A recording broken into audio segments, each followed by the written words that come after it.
जयशीलों में श्रेष्ठ भगवान कपिल मुनि भगवान विष्णु के ही अंश से इस जगत के हित के लिए समतीर्ण हुए हैं। यह विष्णु भगवान का ही अंशावतार है और भूमंडल में योगींद्रों में परम श्रेष्ठ है। अगस्त्य मुनि के द्वारा इस विशाल सागर का जल पी लेने पर दिव्य 100 वर्षों की अवधि हो गई है। वे इसी अम्बोधि में वहां पर किसी स्थल में इस समय में ध्यान करने वाले स्थित हैं। मेरा यह आदेश है कि आप लोग मुनियों में परम श्रेष्ठ कपिल जी के समीप में चले जाओ। जब उनकी ध्यानावस्था का अंत होवे तब तक इच्छा रखने वाले आप लोग वहीं उपगह्वर में संस्थित रहें। जब उनकी समाधि समाप्त हो जाए तभी आप अपना अभिप्राय पूर्ण रूप से नमस्कार करके उनको बतला देवें। वहीं ऐसे शक्तिशाली हैं कि वे आप लोगों का कल्याण कर देंगे। हे देवगणों, जिस भी रीति से उन मुनिवर की समाधि का भंग सगर के पुत्रों द्वारा किया हुआ होवे, आप लोगों की वैसी ही प्रवृत्ति करनी चाहिए। इसी से आपका कार्य सुसंपन्न हो जाएगा। जैमिनी मुनि ने कहा, पितामह के द्वारा जब देवगणों से इस तरह से कहा था तो वे सब पितामह को प्रणाम करके उन देवों में श्रेष्ठ मुनिवर के समीप में चले गए थे और हाथ जोड़कर उनसे कहा था। देवों ने कहा, हे मुनि श्रेष्ठ, आप हमारे ऊपर प्रसन्न हो जाइए। हम लोग आपकी शरणागति में प्राप्त हुए हैं। राजा सगर के पुत्रों ने जगत में बड़ा उपद्रव मचा दिया है और ऐसा हो गया है कि यह संपूर्ण जगत विनिष्ट हो जाएगा। आप तो समस्त लोकों की स्थिति और संहार के कारण हैं।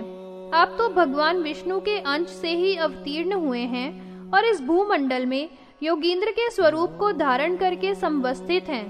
आप कोई महान श्रेष्ठ तपस्वी ही नहीं हैं। आपने तो अपने इस देह को अपनी ही इच्छा से धारण किया है और यह भी केवल तीनों तापों से अत्यधिक आर्त पुरुषों के ही विनाश के लिए धारण किया है।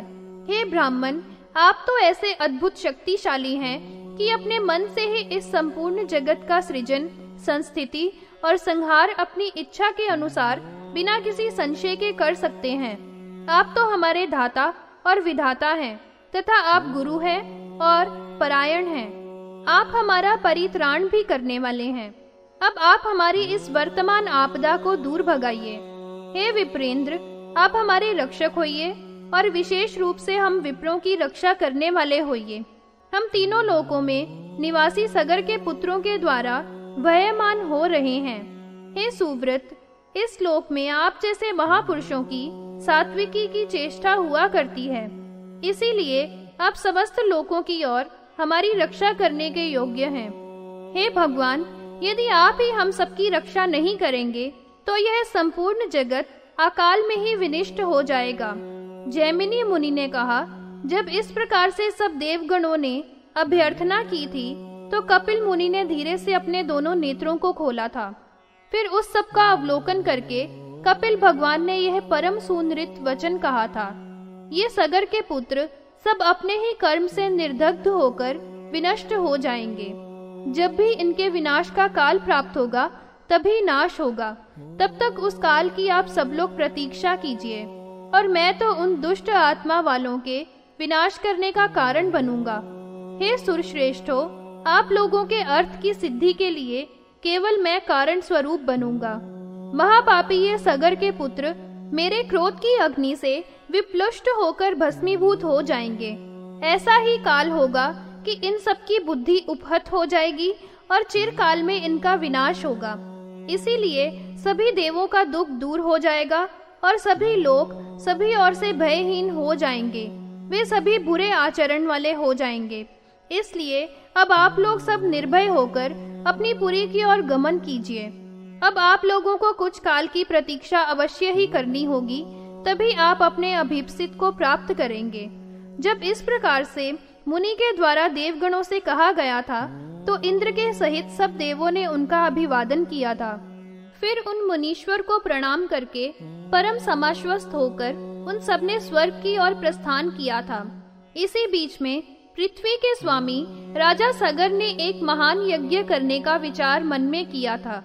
उस समय में वशिष्ठ मुनि की अनुमति से सगर नृपति ने अश्वमेध नामक एक महान यज्ञ के करने का मन में मनोरथ किया था और उस यज्ञ कार्य के संपादन करने के लिए सभी संभारों का समाहरण किया गया था।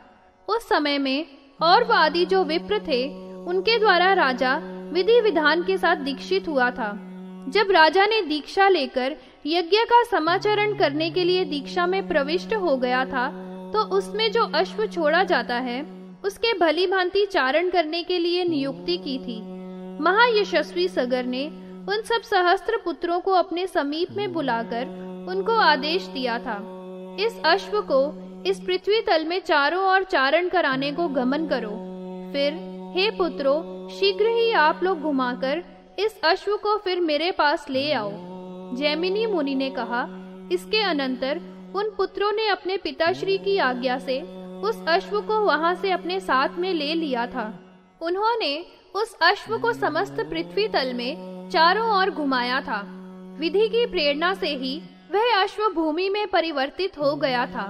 उस राजा ने अश्व को दिग्विजय करने के लिए तथा करों का आदान करने के लिए तो छोड़ा ही नहीं था, क्योंकि समस्त नृपों को तो नृप सगर ने पहले ही जीत लिया था। उदार वीर्य वाले सगर ने सभी नृपों को समर में कर देने वाला बना लिया था। इसके पश्चात जब वह अश्व दिखाई नहीं दिया था, तो फिर उन समस्त राजपुत्रों ने जल से रहित क्षार सागर के पास गमन किया था। उस अश्व को परिवारित करके उन सब ने भूतल के अंदर प्रसन्न होकर प्रवेश किया था। सगर विनाश वर्णन। जैमिनी मुनि ने कहा, वे सगर के पुत्र जब वहां प्रविष्ट हो गए थे, तो इसके अनंतर इंद्रदेव के द्वारा प्रेरणा प्राप्त करके वायु ने उसी क्षण में उस अश्व का हरण करके रसातल में पहुंचा दिया था। जब उन सगर पुत्रों ने वहां कहीं पर भी उस अश्व को नहीं देखा था, वायुदेव ने उनका अपहरण करके हे राजन, उसी मार्ग से कपिल मुनि के समीप में पहुंचा दिया था। उस अश्व के वहां पर न दिखलाई देने पर सब नृप के पुत्र बहुत ही अधिक बेचैन हो गए थे और संपूर्ण पृथ्वी परिक्रमा लगाकर उस अश्व को खोज रहे थे।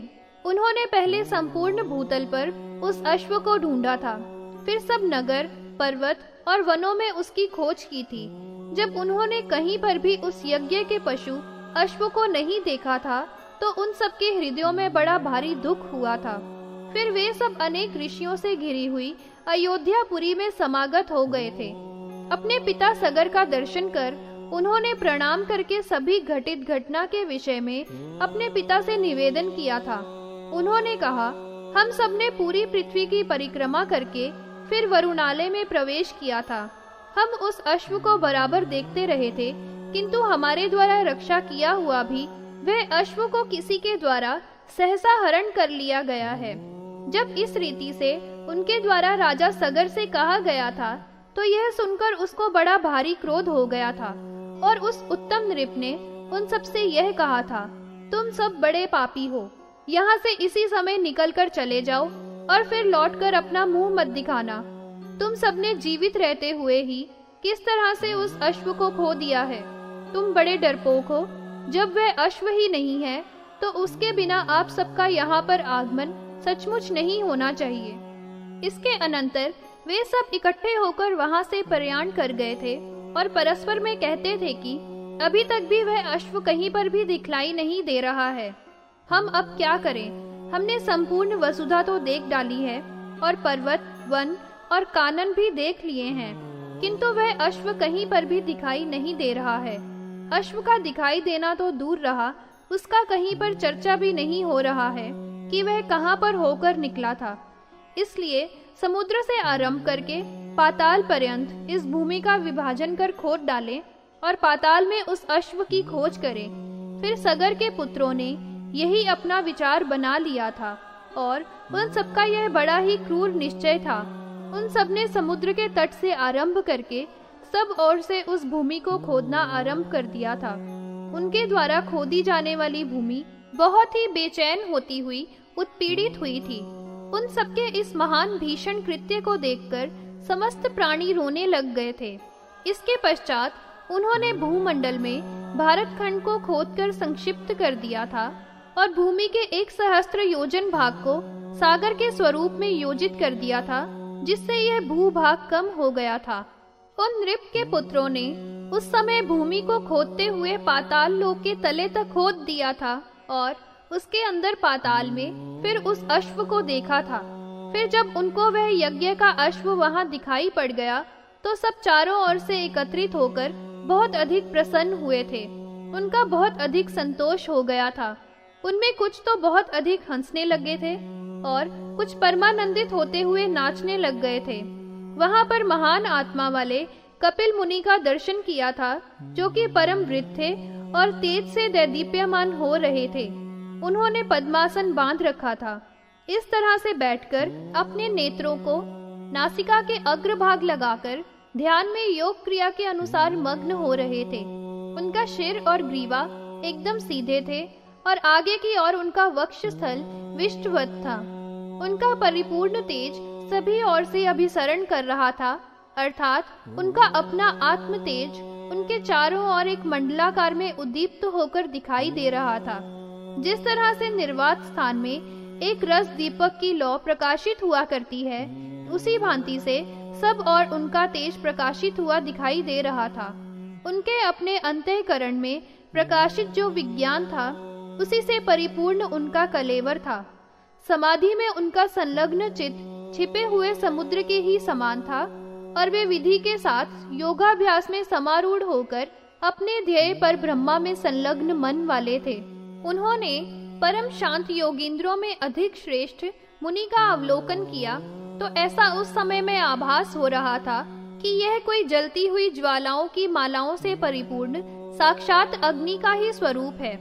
जब उनको समाधि स्थित सबने देखा था तो सब आपस में विचार करने लगे थे कि यह अत्यधिक तेजस्वी कौन महापुरुष है।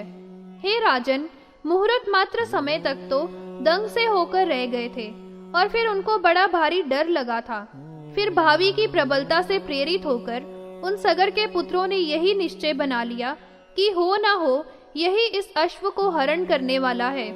उन दुष्ट आत्माओं वालों ने परम श्रेष्ठ मुनि कपिल को चारों ओर घेर लिया था और घेरा डालकर उन्होंने कहा था, यही चोर है, इसमें लेश भर भी संशय नहीं है, क्योंकि इसने अश्व का अपहरण किया है, इसलिए बुरे विचारों वाले का हमको वध कर डालना चाहिए। उन सब की बुद्धि तो होनहार के वश क्षीण हो गई थी और उनकी मृत्यु निकट में प्राप्त हो रही थी। उन सब ने योगासीन उस मुनि को एक साधारण मनुष्य के ही समान सहसा दर्शित किया था, अर्थात डांट फटकार लगाना आरंभ कर दिया था। जैमिनी मुनि ने कहा, इसके पश्चात यह हुआ था कि जब उन सब ने बहुत शोर मचाया तो मुनि का ध्यान टूट गया था और अति उच्च आत्मा वाले मुनि कपिल प्रदर्शित हो गए थे। उस समय में ध्यान के भंग हो जाने से कपिल मुनि को महान क्रोध हो गया था और उस समय में विष्ट उनके हृदय में बड़ा भारी क्षोभ हो गया था। वे तो इतने तेजस्वी थे कि उनके ऊपर किसी का भी प्रभाव नहीं पड़ सकता था और उनको दबा देना महान कठिन था। जब उन दुरात्माओं ने दर्शित करने का प्रयास किया था तो वे संचलित हो गए थे। उस समय में कपिल मुनि ऐसे ही क्रोध वेश में दीप्यमान दिखाई पड़ रहे थे, जैसे कल्प के अंत में सर्व संहारक वायु से प्रेरित अग्नि होता है। उस समय में समुद्र के समान परम गंभीर उनके शरीर से कोपा अग्नि निकल रही थी। वह सर्व संहारक क्रोधा अग्नि पाताल लोकों को दग्ध करने वाले के ही समान था और दर्शन अर्थात फटकार से जो क्रोध उत्पन्न हो गया था, उसके होने से अत्यधिक प्रदीप्त होकर वह शोभित हो रहा था।